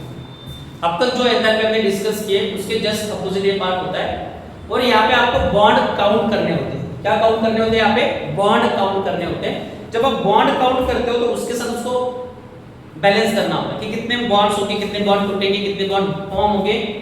तो बॉन्ड एंथैल्पी क्या होती है? देखो, the enthalpy change required to break, the enthalpy change required to break particular covalent bond in 1 mole of gaseous molecules। enthalpy change required to break particular covalent bond क्या होगा? enthalpy change required to break a particular covalent bond in 1 mole of gaseous molecule to produce gaseous atom and or radical is called the bond enthalpy. मतलब bond को break करने के लिए जो amount of enthalpy change होती है 1 मोल substance की, उसे कहते हैं एंथैल्पी, बॉन्ड एंथैल्पी। देखो बॉन्ड एंथैल्पी के अंदर केस क्या आता है हमारे पास? इसे क्या हुआ है भाई?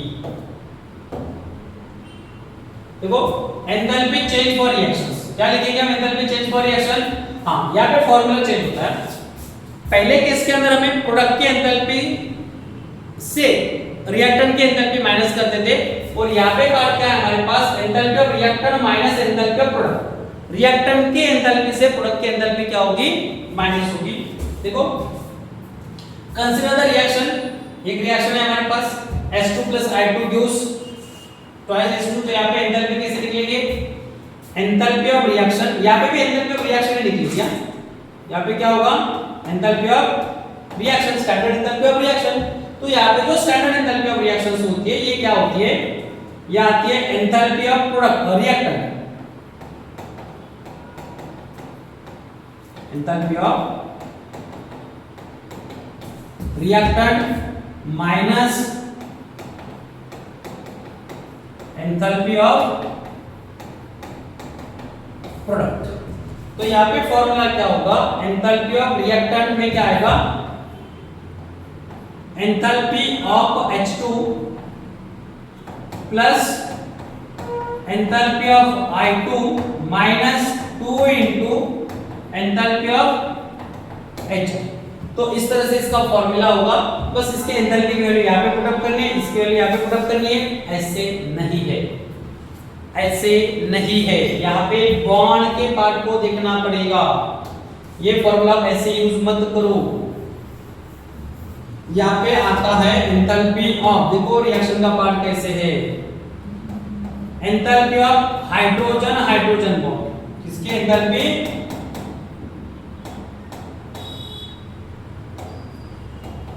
Enthalpy of hydrogen hydrogen bond plus enthalpy of iodine iodine bond minus enthalpy of 2 into enthalpy of hydrogen iodine bond. ये फॉर्मूला होता है उसके। हाइड्रोजन आयोडीन, हाइड्रोजन हाइड्रोजन कितने बॉन्ड होते हैं वो भी जरूरी है लिखना है यहाँ पे। तो ये कुछ पार्ट्स है, इसको अच्छे तरह से नोट डाउन करके रखना। तो देखो इसके ऊपर न्यूमेरिकल पार्ट है हमारे पास, यहाँ पे कुछ पार्ट गिवन है, इस तरह से उसके एंथैल्पी लिखी जाती है जो अभी हमने कंसीडर किया था। नेक्स्ट देखो, calculate the standard enthalpy of NH2H4 plus H2 gives twice NH3। ये कुछ फॉर्म हो रहा है यहाँ पे गिवन है enthalpy of NH nitrogen hydrogen bond की एंथैल्पी 389, हाइड्रोजन हाइड्रोजन की enthalpy 435 and hydrogen nitrogen nitrogen की एंथैल्पी 159। तो हमें यहाँ पे एंथैल्पी निकालनी, स्टैंडर्ड एंथैल्पी। तो स्टैंडर्ड एंथैल्पी के लिए फॉर्मूला क्या होगा हमारे पास? स्टैंडर्ड एंथैल्पी के लिए फॉर्मूला होगा standard enthalpy of reaction equal to, तो ये जो रिएक्शन है ये रिएक्शन में क्या होगा? देखो एंथैल्पी ऑफ रिएक्टेंट, बट हमें यहाँ पे रिएक्शन के अंदर पहले पार्ट डिस्कस करना है कि रिएक्शन क्या है। रिएक्शन है हमारे पास N2H4 गैसेस स्टेट के अंदर H2 twice NH3 gases form. इसको हम स्ट्रक्चरली ऐसे रिप्रेजेंट करते हैं, दो नाइट्रोजन है, nitrogen nitrogen plus hydrogen hydrogen. यहाँ पे क्या होगा, नाइट्रोजन नाइट्रोजन के साथ कितने बॉन्ड है, हाइड्रोजन के दो हाइड्रोजन यहाँ पे आएंगे, दो हाइड्रोजन यहाँ पे। यहाँ पे क्या है, नाइट्रोजन 2 इंटू नाइट्रोजन, यहाँ पे क्या होगा, हाइड्रोजन हाइड्रोजन एंड हाइड्रोजन। इस तरह से हमें पहले बॉन्ड चेक करने होते हैं कितने हैं। तो अभी हमारे आएंगे enthalpy of standard enthalpy of reaction. Formula होता है, अगर ऐसे पार्ट गिवन है ना आपको, enthalpy of nitrogen hydrogen, enthalpy of hydrogen hydrogen and enthalpy of nitrogen nitrogen, तो ऐसे केस के अंदर आपको बॉन्ड एंथैल्पी का फॉर्मूला यूज करना है। कौन से एंथैल्पी का, बॉन्ड एंथैल्पी। मतलब यहाँ पे एंथैल्पी क्या होगी, रिएक्टेंट से प्रोडक्ट की एंथैल्पी, रिएक्टेंट के एंथैल्पी से प्रोडक्ट की एंथैल्पी माइनस होगी। मतलब प्रोडक्ट की एंथैल्पी को रिएक्टेंट की एंथैल्पी से माइनस करना है। इसके जस्ट अपोजिट पहला केस था, एंथैल्पी ऑफ फॉर्मेशन और एंथैल्पी ऑफ कंबशन में प्रोडक्ट की एंथैल्पी से हम रिएक्टेंट की एंथैल्पी को माइनस कर देते हैं। जस्ट यहाँ पे आप पूछ ले, तो देखो यहाँ पे क्या होगा, एंथैल्पी ऑफ, इसकी enthalpy nitrogen hydrogen bond, nitrogen hydrogen bond. दूसरा पार्ट आता है हमारे पास एंथैल्पी ऑफ, यहाँ पे hydrogen nitrogen nitrogen bond, nitrogen and nitrogen bond plus enthalpy of hydrogen hydrogen bond, enthalpy of hydrogen hydrogen bond. इसको bracket close कर लेते हैं। अभी देखो इतना तो हमने कर लिया, बट हमें और एक पार्ट यहाँ पे करना है, वो है कि नाइट्रोजन हाइड्रोजन बॉन्ड एक्चुअली इस रिएक्टेंट साइड में कितने हैं। देखो एक पहला बॉन्ड यहाँ पे है, दूसरा यहाँ पे है, तीसरा और फोर्थ। कितने बॉन्ड है टोटल, 4 बॉन्ड है, तो इनटू 4 करेंगे इसे। किससे मल्टीप्लाई करना है, इस पार्ट को 4 से मल्टीप्लाई करना है। नाइट्रोजन नाइट्रोजन बॉन्ड कितने, एक ही है, मल्टीप्लाई करने की जरूरत नहीं है। हाइड्रोजन हाइड्रोजन बॉन्ड कितने, एक ही है, मल्टीप्लाई करने की जरूरत नहीं है। आगे देखो माइनस, हमें प्रोडक्ट को माइनस करना है। बॉन्ड कौन सा है यहाँ पे, नाइट्रोजन एंड हाइड्रोजन, तो मतलब एंथैल्पी किसकी होगी, एंथैल्पी ऑफ, किसकी एंथैल्पी होगी यहाँ पे, नाइट्रोजन हाइड्रोजन बॉन्ड की एंथैल्पी होगी। अभी मुझे ये बताओ स्टूडेंट, यहाँ पे नाइट्रोजन हाइड्रोजन के बॉन्ड कितने हैं, 3 है, तो ये मल्टीपल क्या होगा 3, बट वो बैलेंस करने के लिए हमारे पास क्या है, यहाँ पे 2 ऑलरेडी है, तो इसको क्या करेंगे हम 2 से मल्टीप्लाई करेंगे। क्या करेंगे, 2 से मल्टीप्लाई। सबसे पहले इसको सिंपलीफाई भी कर सकते हैं हम। सिंपलीफिकेशन क्या होगा, 4 into delta H nitrogen hydrogen bond plus delta H nitrogen nitrogen bond plus delta H hydrogen hydrogen bond minus 2 into 3, 2 into 3 मतलब कितना हुआ, 6 delta H nitrogen hydrogen bond. यहाँ पे देखो नाइट्रोजन और हाइड्रोजन बॉन्ड, यहाँ पे 4 नाइट्रोजन हाइड्रोजन बॉन्ड है और यहाँ पे 6 नाइट्रोजन हाइड्रोजन बॉन्ड है। तो सबसे पहले आपको क्या करना है, इसको माइनस करना है। तो क्या बचेगा हमारे पास, फिर हमारे पास एक टर्म बचेगी, वो होगी टर्म हमारे पास कौन सी, देखो ये तो इधर से माइनस हो जाएगी। यहाँ पे क्या बचा, देखो 6 माइनस 4 बचा 2। यहाँ पे क्या होगा, एंथैल्पी ऑफ, एंथैल्पी ऑफ किसकी एंथैल्पी आएगी यहाँ पे, enthalpy of nitrogen nitrogen plus enthalpy of hydrogen hydrogen minus कितना आएगा 2 enthalpy of nitrogen hydrogen bond. बस यहाँ पे आपको क्या करना है स्टूडेंट, वैल्यूज पुट अप करके इसको सॉल्व करना है। आपको एडिशन तो आते ही है, उतना तो आपको आता है, उतना आप साइंस के स्टूडेंट हो, होशियार हो, आपको फ्यूचर में इंजीनियर या डॉक्टर बनना है, या तो आपको और अच्छे अच्छे फील्ड में जाना है, तो ये तो एडिशन का पार्ट है, आप कर सकते हो। प्लीज इसका आंसर निकाल के, इसका आंसर जो भी आएगा वो कमेंट बॉक्स के अंदर ड्रॉप करो। जो भी मैसेज है आपका, जो भी आंसर होगा वो ड्रॉप करो। प्लीज इसको सॉल्व करो। ये होती है बॉन्ड एंथैल्पी। नेक्स्ट देखो सेकंड क्वेश्चन भी इसी के जैसा ही है। यहाँ पे कुछ बॉन्ड गिवन है, बॉन्ड एंथैल्पी के साथ CH का बॉन्ड गिवन है, CCl का बॉन्ड गिवन है, HCl का बॉन्ड गिवन है। तो ये कुछ बॉन्ड गिवन है और यहाँ पे CCCl का बॉन्ड फाइंड आउट करना है, तो आपको इसे सॉल्व करना है। इसको सॉल्व करो, CH का बॉन्ड गिवन है, CCl का बॉन्ड गिवन है, HCl का बॉन्ड गिवन है और CCl का बॉन्ड फाइंड आउट करना है, ठीक है। All the parts are given here. तो ये वाला पार्ट यूज करके इसका आंसर निकाल के मुझे इसका मैसेज कमेंट बॉक्स में ड्रॉप करना है। Drop the message in comment box please, find the enthalpy of CCl। इसके बाद में आता है Hess law of constant heat summation. क्या आता है हमारे पास? Hess law for constant heat summation. Hess law क्या एक्सप्लेन करता है? देखो, हेज लॉ मतलब एक पर्टिकुलर पार्ट आता है, अगर रिएक्शन के नंबर ऑफ स्टेप है, एक ओवरऑल केमिकल रिएक्शन से वो स्टेप, वो रिएक्शन अगर नंबर ऑफ स्टेप में होती है, स्टेप 1 में प्रोसीड होती है, 2 में भी होती है, 3 में भी होती है, उन सभी की समेशन, उस सभी की एडिशन हेज लॉ के अंदर फाइंड आउट की जाती है। देखो पार्ट आता है, overall enthalpy change for a reaction is equal to sum of enthalpy changes of individual step in a reaction. तो इसे कहते हैं हम हेज लॉ। क्या कहते हैं इसे? Hess law. मतलब overall enthalpy change in reaction is equal to sum of enthalpy in a individual step. Individual step के अंदर की एंथैल्पी जो होगी उसकी एडिशन मतलब होता है हेज लॉ। देखो एप्लीकेशन क्या होता है? हेज लॉ का एप्लीकेशन है, it is useful to calculate the enthalpy changes for the reaction with their enthalpies being not known as experimentally. मतलब ऐसे इक्वेशन ऐसे रिएक्शन जिस केमिकल रिएक्शन की एंथैल्पी एक्सपेरिमेंटली फाइंड आउट नहीं की जाती है, उसके लिए हेज लॉ का यूज होता है। इसका यूज होता है, Hess law is useful for that. देखो यहाँ पे एक न्यूमेरिकल गिवन है हमारे पास, इसके लिए हमें क्या निकालना है? हेज लॉ की एंथैल्पी। ये हेज लॉ से सॉल्व करना है या बॉन्ड एंथैल्पी से सॉल्व करना है? एक इंपॉर्टेंट पार्ट है। एंथैल्पी ऑफ रिएक्शन फॉर्मेशन से या कंबशन से सॉल्व करना है, बॉन्ड एंथैल्पी से सॉल्व करना है, या इसको एडिशन करना है। तो यहाँ पे पर्टिकुलरली देखो हमारा ये मेन इक्वेशन है। ये क्या हमारा मेन इक्वेशन? हमें क्या चेक करना होता है? मेन इक्वेशन में पार्ट कौन सा है? मेन इक्वेशन क्या है? मेन इक्वेशन के साथ हमें नंबर ऑफ स्टेप गिवन है कि ये रिएक्शन कैसे हो चुकी होगी। तो नंबर ऑफ स्टेप के अंदर हमारे पास स्टेप 1 स्टेप 2 ऐसा अगर पार्ट गिवन होता है तो आपको याद रखना है ये हेज लॉ के न्यूमेरिकली सॉल्व किया जाता है। तो देखो यहाँ पे रिएक्टेंट में कौन है? Fe और प्रोडक्ट में Fe2O3। क्या है यहाँ पे? Fe2O3। तो इस केस में गिवन पार्ट क्या है हमारे पास? Aluminium 2Al plus Fe2O3, 2Al plus Fe2O3, Fe and Al2O3। अब फर्स्ट स्टेप के अंदर देखो क्या गिवन है। आपको क्या चाहिए? मेन रिएक्शन के साथ इसे कंपेयर करना है। Compare reaction with main equation.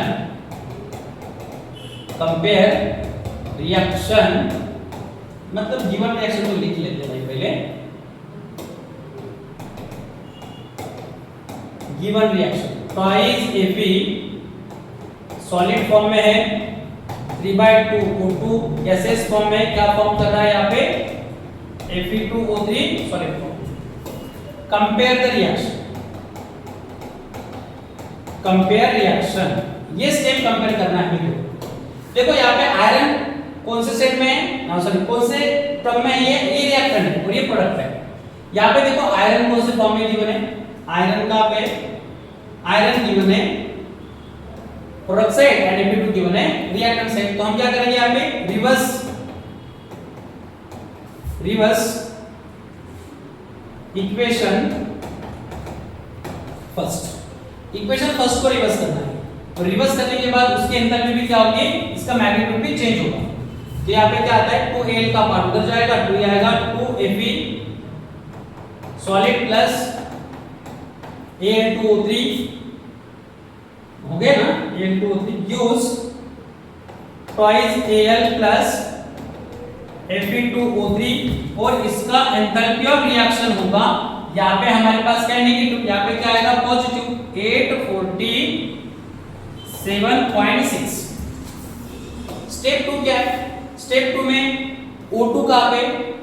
O2 is a part of the reactant. Heavy reactant में तो रिएक्शन को चेंज नहीं करना है, उसको एज इट लिखेंगे 2Al सॉलिड प्लस यहाँ पे क्या आएगा? 3/2 O2 gives Al2O3 सॉलिड और इसकी एंथैल्पी क्या होगी? Delta R of H is equal to -1670। क्या आएगी? -1670। देखो इन दो को समेशन मतलब ऐड करना, इनको ऐड करेंगे, ऐड करने के साथ क्या होगा, इस इक्वेशन को अगर ऐड करते हैं तो ये एल्यूमिनियम और ये एल्यूमिनियम कैंसिल आउट होता है, और ये Al2O3 और ये Al2O3 कैंसिल आउट होता है, तो हमें फाइनली क्या मिलेगा, we are getting the 2Fe plus 3/2O2 gives Fe2O3, और इसके एडिशन की हमें करनी है सम, तो 1670, इसका साइन माइनस है तो माइनस होगा, तो 847.6, यहाँ पे टिम्बू, यहाँ पे 0, टिम्बू में से टिम्बू नहीं जाता, टिम्बू में से टिम्बू क्या होगा देखो, 0 में से 6 नहीं जाएगा, तो यहाँ से कैरी करना पड़ेगा, कैरी करने के लिए हमारे पास एक टर्म है, इस टर्म को हम क्या करेंगे 6 बनाएंगे, यहाँ पे 10 होगा, 10 में से बन जाएगा 18 होगा, 10 में से 6 गया 4 आएगा, टिम्बू टिम्बू टिम्बू टिम्बू, 9 में से 7 गया 2, 6 में से 4 गया 2, और 16 में से 8 गया 8 बचा हुआ है, और नेगेटिव साइन है तो इसका साइन नेगेटिव आएगा, आपकी एंथैल्पी होगी,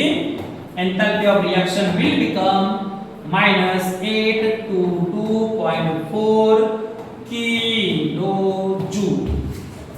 It is the answer of this reactions. ये रिएक्शन का आंसर है। तो आपको हेजला के टाइप में गिवन होता है तो इस तरह से सॉल्व करना है, इंपॉर्टेंट पार्ट है, इसी तरह से सॉल्व करना। नेक्स्ट क्वेश्चन की तरफ जाते हैं, देखो ये वाला आपको समझ गया होगा, तो नेक्स्ट क्वेश्चन की तरफ जाते हैं हम स्टूडेंट। तो हमारे पास नेक्स्ट न्यूमेरिकल देखो इसके ऊपर ही होगा, हाँ जरा मुझे एक कंपेयर करना है इस रिएक्शन को, SiO2 के साथ जो ये रिएक्शन हो रही है उसको कैसे हम चेंज कर सकते हैं। रिएक्शन 1 को क्या करना है मैं आपको समझाता हूं, आप उसका आंसर लिख के कमेंट बॉक्स में आंसर ड्रॉप करना है, आंसर निकल के देखो, ये मेन रिएक्शन है हमारा, ये मेन है, सिलिकॉन ऑक्साइड यहाँ पे कार्बन ग्राफाइट इस फॉर्म में, तो कौन सी रिएक्शन रिवर्स होगी, सबसे पहले देखते हैं, ये करेक्ट है हमारे पास, क्योंकि यहाँ पे कार्बन ग्राफाइट रिएक्टर में और द CO प्रोडक्ट में नो प्रॉब्लम हो गई। SiO2 यहाँ पे Si कहाँ पे है, इस रिएक्शन के अंदर SiO2, हाँ ये रिएक्शन देखो SiO2, इसको हमें रिवर्स करना पड़ेगा, Si प्लस ग्राफाइट तो SiC ये प्रोडक्ट में, ये भी करेक्ट इक्वेशन है, आपको फर्स्ट इक्वेशन को क्या करना है चेंज करना है, यहाँ पे आएगा इसका इक्वेशन प्लस 911, रिएक्शन को रिवर्स करो, इसको इस साइड में लिखो, इसको उस साइड में लिखो, और इनको ऐड करो, ऐड करने के बाद आपका जो आएगा पार्ट, इसको माइनस माइनस और प्लस, इसका कितना होता है सम, माइनस को कैंसिल आउट कर दे तो कितना आंसर आता है, please drop the message in comment box.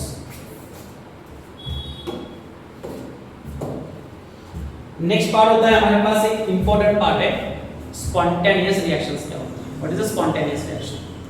Actually spontaneous reaction वो रिएक्शन होती है जो नेचुरली ऑकर होती है, क्या होती है नेचुरली ऑकर होती है, जैसे कि आप कभी घूमने जाते हो रेनी सीजन के अंदर, तो पानी क्या होता है ना पहाड़ों से नीचे गिरता है, पहाड़ों से नीचे गिरता है, ऐसे होता है क्या कि आपके पहले कोई पर्सन गया हुआ है और उसको पानी ढकेल रहा है पहाड़ों से नीचे, ऐसे होता है क्या, नहीं होता है, वो नेचुरली होता है, नेचुरली अपने आप वो क्या होता है नीचे आता रहता है, अकॉर्डिंग टू स्लोप के अकॉर्डिंगली क्या होता है वो नीचे आता है, तो ये नेचुरली ऑकरिंग है, टेंडेंसी या without influence of the any external force या एनी एक्सटर्नल इन्फ्लुएंस, अगर बाहर का कोई भी फोर्स ना देते हुए भी वो क्या हो रहा है कि मूव हो रहा है, ट्रांसफर हो रहा है, तो उसे कहते हैं स्पॉन्टेनियस रिएक्शन या spontaneous process. A spontaneous process have a natural tendency to occur, natural tendency होती है occur होने की, and do not require any external influence of their occurrence, उसके occurrence के लिए कोई भी external influence की जरूरत नहीं होती है, ऐसे रिएक्शन को कहते हैं हम spontaneous process। क्या कहते हैं उसे, spontaneous process। देखो झरने से पानी आ रहा है, ये क्या है spontaneous process, कौन सी प्रोसेस है स्टूडेंट, ये इसे कहते हैं हम spontaneous, क्या कहते हैं इसे spontaneous process। देखो एग्जाम्पल कौन से हो सकते हैं, aqueous NaOH and HCl solution mix together, अगर आप NaOH को HCl के साथ रिएक्ट करते हो ना तो अपने आप रिएक्शन होती है, करने की जरूरत नहीं है, अपने आप हो जाएगा रिएक्शन। सेकंड आता है water flow from higher level to lower level, जैसे कि यहाँ पे हो रहा है हायर से लोअर लेवल क्यों हो रहा है, it is not necessary to apply the any external force, इसको कोई ढकेल नहीं रहा है पीछे से, अपने आप आ रहा है। यहाँ पे क्या होगा, ice melt spontaneously above the 0 degree Celsius, ice को अगर रूम टेम्परेचर पे 0 डिग्री सेल्सियस पे रखते हो ना तो अपने आप वो क्या होता है मेल्ट होता है। देखो की पॉइंट क्या होता है इसके, की पॉइंट आता है it occur of its own and does not require any external agency या एजेंसी टू ऑकर, मतलब बाहर का कोई भी इन्फ्लुएंस इसे नहीं चाहिए, अपने आप हो जाती है। It proceed in one direction, एक ही डायरेक्शन में, ऐसे है क्या, ये कुछ पानी इधर से इधर आ रहा है और कुछ पानी इधर से ऊपर जा रहा है नहीं ना, ऐसे एक ही डायरेक्शन में। थर्ड आता है the spontaneous process can be rapid और स्लो और स्पॉन्टेनियस। ये प्रोसेस रैपिड भी हो सकती है, स्लो भी हो सकती है या स्पॉन्टेनिटी भी हो सकती है। नेक्स्ट देखो the process continuous till equilibrium is reached. ये प्रोसेस तब तक होगी जब तक इक्विलिब्रियम रीच नहीं होती है, तब तक ये प्रोसेस होती ही रहेगी। ऐसे प्रोसेस को कहते हैं स्पॉन्टेनिटी या स्पॉन्टेनियस प्रोसेस या रिवर्सिबल प्रोसेस। नेक्स्ट पार्ट आता है हमारे पास इंपॉर्टेंट पार्ट है एंट्रोपी। एंट्रोपी को S से डिनोट किया जाता है, किससे, S से डिनोट करते हैं। तो what is the entropy, degree of randomness और disorderness is known as entropy. Degree of randomness, randomness का मतलब क्या होता है, रैंडमनेस का मतलब होता है, देखो मोतियों की माला होती है ना, माला सांसों की माला, मोतियों की माला, सांसों की नहीं, उस मोतियों की माला को अगर तोड़ देते तो उसमें से क्या होगा, जो बीट्स होंगे वो क्या होंगे, वो क्या होंगे, पूरी तरह बिखर जाएंगे, बिखरे बिखरे होंगे। बिखरे बिखरे मतलब अरेंज है क्या, जो वेल अरेंज नहीं होता है या जिसके मॉलिक्यूल अरेंज नहीं होते हैं, ऐसे केस को कहते हैं रैंडमनेस। क्या कहते हैं उसे, रैंडमनेस। डिग्री ऑफ रैंडमनेस और disorderness is the called entropy, इसको एंट्रोपी कहते हैं। मतलब जिस सब्सटेंस के मॉलिक्यूल वेल अरेंज नहीं है उसकी एंट्रोपी ज्यादा होती है। जैसे कि सॉलिड स्टेट के आइस लेते, आइस की एंट्रोपी कम है देन वाटर। ऐसा क्यों है, बिकॉज आइस के अंदर के वाटर मॉलिक्यूल वेल अरेंज है than that of the water molecules, और वाटर मॉलिक्यूल्स की एंट्रोपी कम है देन अ गैसियस मॉलिक्यूल और वेपर मॉलिक्यूल। क्यों, क्योंकि वेपर के अंदर के जो मॉलिक्यूल्स होते हैं, वाटर ड्रॉपलेट्स होते, वाटर मॉलिक्यूल्स होते, वो बिखरे हुए होते, एक जगह पे नहीं होते, वेल अरेंज नहीं होते। इसलिए entropy of ice is less than entropy of water, water की एंट्रोपी और भी लेस है इससे, वेपर से। तो देखो यहाँ पे उसका और एक पार्ट डिस्कस करते हैं। हाँ, यहाँ पे गिवन है आपको diagram, ice highly order state, H2O disorder state and gases molecule highly disorder state में होते हैं। तो हमें यहाँ पे देखना है कि state whether the delta S is positive, negative और जीरो। डेल्टा S पॉजिटिव होगा, पॉजिटिव तब होगा जब एंट्रोपी बढ़ेगी, नेगेटिव तब होगा जब एंट्रोपी घटेगी, और जीरो तब होगा ना तो इधर कुछ हो रहा है ना तो इधर कुछ हो रहा है। सॉलिड है, ये भी सॉलिड है। देखो ये गैस में है, ये गैस में, गैस से किस में फॉर्म हो रहा है, लिक्विड में फॉर्म हो रहा है।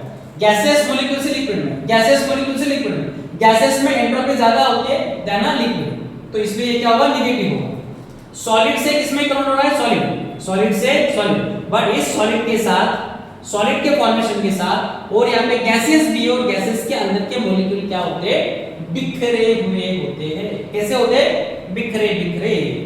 तो ये वाला एक पार्ट आता है, तो इसकी क्या होगी, बिखरे हुए होते हैं, मतलब क्या हुआ, सॉलिड से इसमें ज्यादा मॉलिक्यूल बिखरे हुए हैं, तो इसकी एंट्रोपी क्या होगी, पॉजिटिव होगी, और इसकी एंट्रोपी नेगेटिव होगी।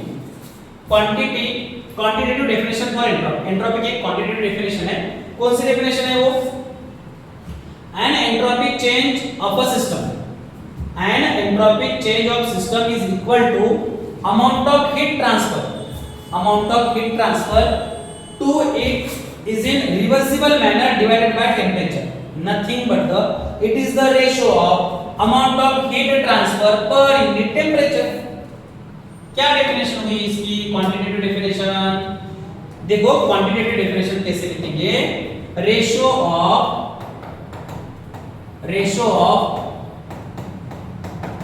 amount of heat transfer per unit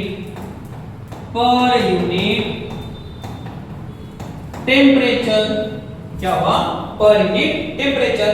तो एंट्रोपी का फॉर्मूला क्या होगा, entropy equal to heat upon temperature, और एंट्रोपी को S से डिनोट किया जाता है, किससे, S से डिनोट किया जाता है। तो यहाँ पे क्या होगा, एंट्रोपी E नहीं आएगा, एंट्रोपी E नहीं होगी, एंट्रोपी होगी S। तो S will become Q upon T, ये बन गया आपका फॉर्मूला फॉर द एंट्रोपी के लिए। Entropy is equal to Q upon T, और ये जो हीट होती है ये होती है रिवर्सिबल मैनर के अंदर, इसमें होती है रिवर्सिबल मैनर के अंदर। तो हमारे पास ये फॉर्मूला निकल के आता है for entropy with a quantitative definition. देखो आगे का पार्ट है हमारे पास, इसका ये delta S is equal to delta S is equal to Q reversible upon T, ये आ गया। देखो नेक्स्ट कुछ केसेस है एंट्रोपी इंक्रीज कब होते हैं, ऊपर वाला साइन गिवन है, मतलब एंट्रोपी इंक्रीज होती है सॉलिड के अंदर कम होती है देन लिक्विड, लिक्विड के अंदर कम होती है then yes on increasing temperature. जब टेंपरेचर इंक्रीज होता है तो वॉल्यूम इंक्रीज होता है, वॉल्यूम इंक्रीज होता है mole, molecules, dissociation, composition, vaporization, fusion, entropy increases. ऐसे केस के अंदर क्या होगी, एंट्रोपी इंक्रीज होगी। कभी कभी ऐसे वर्ड्स यूज किए जाते हैं तो आपको ये पता होना चाहिए। इसमें होती है ऑन इंक्रीजिंग टेंपरेचर वॉल्यूम या mole, molecules, dissociation, decomposition, vaporization, fusion, entropy increases, entropy increases, entropy increase होती है। Next on increasing pressure, pressure जब इंक्रीज होता है ना वॉल्यूम डिक्रीज होता है, मॉलिक्यूल कंप्रेस होते हैं, अरेंज होते हैं मॉलिक्यूल, तो एंट्रोपी क्या होगी, डिक्रीज होगी। देखो crystallisation, bond formation, association, entropy decreases on mixing of two solid, two liquid, two gas, non reacting। अगर दो सॉलिड मिक्स होते, दो लिक्विड मिक्स होते और दो गैसेस मॉलिक्यूल मिक्स होते, बट कैसे है, नॉन रिएक्टिंग है, एक दूसरे के साथ रिएक्शन नहीं कर रहे हैं, ऐसे केस के अंदर क्या होगा, रैंडमनेस इंक्रीज होता है, और रैंडमनेस इंक्रीज होगा तो एंट्रोपी भी क्या होगी, उसकी इंक्रीज होगी।